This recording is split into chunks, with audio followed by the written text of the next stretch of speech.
Hello, it's Gimbo, your second favorite colorist. We meet in the kitchen today and we're about to cook. The second episode of the Rings of Power Season 2 was not so bad, so I have high hopes for the third one. Without further ado, let's get into it. The episode opens with a huge recap of the Isildur storyline from Season 1. We jump to the intro sequence straight from there. Weird. Either way, the story follows Isildur's horse, Beric. The horse in question decides to disobey Elendil and run free. You're coming with us. After kicking some orc ass, he finds Isildur in a cave. Once again, this was probably color graded on some HDR monitor as bright as the sun, but nobody thought to check the results on a consumer device. Fixing for your convenience. The motor oil from 2 episodes ago is causing severe environmental damage here. There is some action, but you wouldn't even see it if you didn't come to my channel. I think I earned your subscription, huh? The story takes us to Numenor, where the king has died of cringe. Queen Regent here has been blinded by her arrogance, and we see her getting brutally disrespected. I'm out here! Oh, Richard!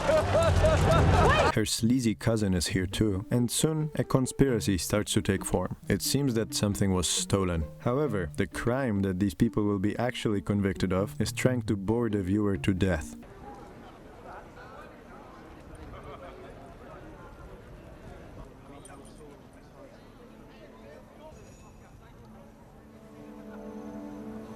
Did you just insult my father?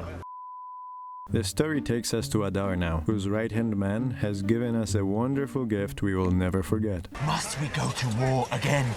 For the first time ever, an orc has a wife and a little orc child. One of the healthiest family units in this show so far. Really though, this show puts shades of grey in all the wrong places. Like, orcs are evil. This is not at all ambiguous. The whole idea with orcs is making them like a reference point, so you can show a clear distinction between good and evil, and then main characters can be multidimensional in a meaningful fashion. No artificial ambiguity is required, but this show just keeps insisting. One thing I will give to Amazon here, they are making great progress in the field of green energy with this show. If you connected a generator to Tolkien spinning in his grave, at the current RPMs you could probably power a small country. There is some ruckus in the encampment, and this here CGI creature comes around to give Adar head. Apologies, he comes around to give Adar a head.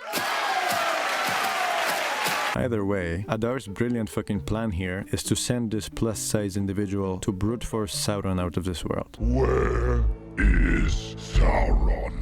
You get it, the same Sauron that froze them in place like 2 episodes ago and transformed himself from a dead man into motor oil into this guy. Alright, let's see how this goes. Spoiler alert, this episode will not take us back to this storyline whatsoever. That's it, just dangling it in front of you. The story now takes us to Celebrimbor, who pitches a generous offering to his esteemed guests. Rings, one for each of Middle-earth's most powerful dwarf lords. However, his proposition is temporarily impeded by Durin's low IQ. You brought us here to barter jewelry.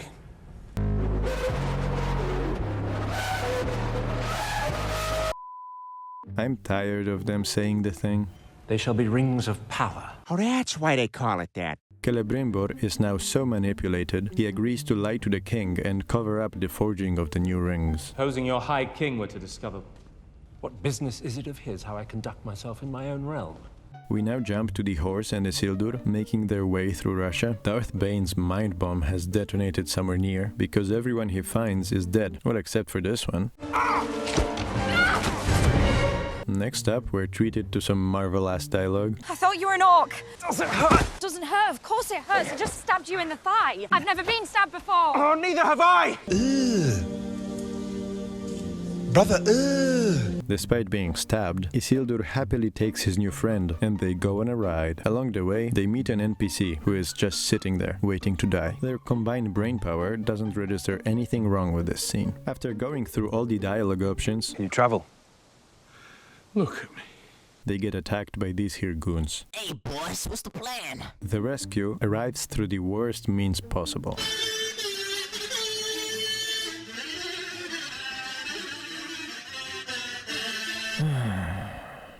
I really thought we were through with this guy. After committing a Stalinist-style shot-in-the-back execution, we get some more of that delicious Oblivion dialogue. Wild men outnumber us many to one in these woods. My horse. I can't abandon him. Settle your own affairs as seems you best. I have my own to attend to. Fortunately, soon he disappears into the woods. Goodbye. Actually, that's not correct. And we see them together again, burying some mummy. A helpful flashback explains this is in fact Bronwyn. That makes it more special for the audience.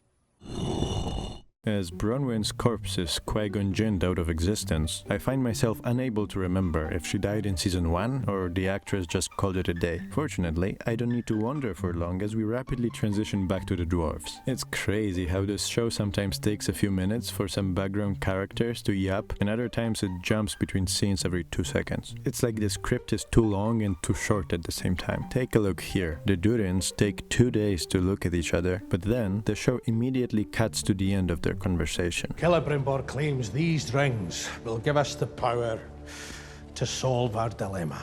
I'm trying to be understanding here. Maybe this pacing makes sense in some circumstances. Like, maybe I'm not the intended audience, or I'm supposed to either be drunk or high, but as it is, the pacing just doesn't do it for me. We're back with the elf, the kid, and their domestic disagreement. This village needs a healer. The healer just burned on a pyre. It's time for another dragged out conversation. No, He'll make it, if he's even half as strong as you. I'm not so strong as you think. It's hard not to blame myself. What for? Being alive. Same, lady, same. Then this happens.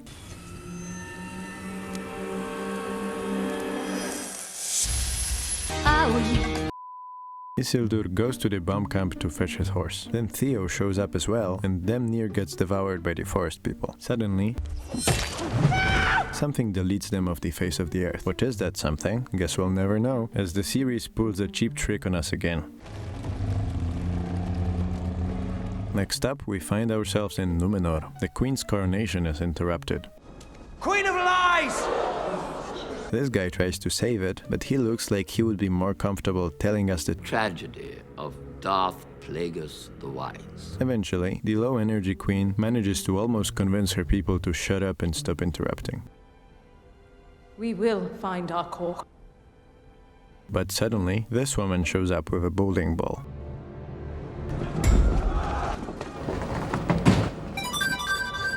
The whole scene descends into chaos, and it can only be calmed down by the one thing everyone fears. That's right, a horrible computer-generated animal. I try to not be a hater, but details like this really make me question where all the money went. Immediately the next shot, the focus guy is on break or something. These details make you start to wonder just how good someone's pitch had to be able to swindle Jeff Bezos out of $1 billion for just season 1. In this scene, everything is off. The over-the-top music, the unconvinced extras, the fuck-ass video game eagle. Even the fact that these idiots somehow reason that the eagle wants this guy to be the king. The eagle favors Pharazôn! I am not too convinced about any of this. Fortunately, the episode is coming to an end. Celebrimbor and Sauron's new avatar, Anatar, are making another ring. Not much happening here, but the design is for sure visually pleasant, if not too complex to be practical. But hey, what are we even talking about? Whatever. This episode was maybe the weakest so far this season. The pacing was irregular, the dialogue dragged on, and the orc family was just weird. No amount of horse action or nice visuals can save this one. Either way, I will continue watching these and making these summaries, taking one for the team, I guess. So stay tuned. Goodbye.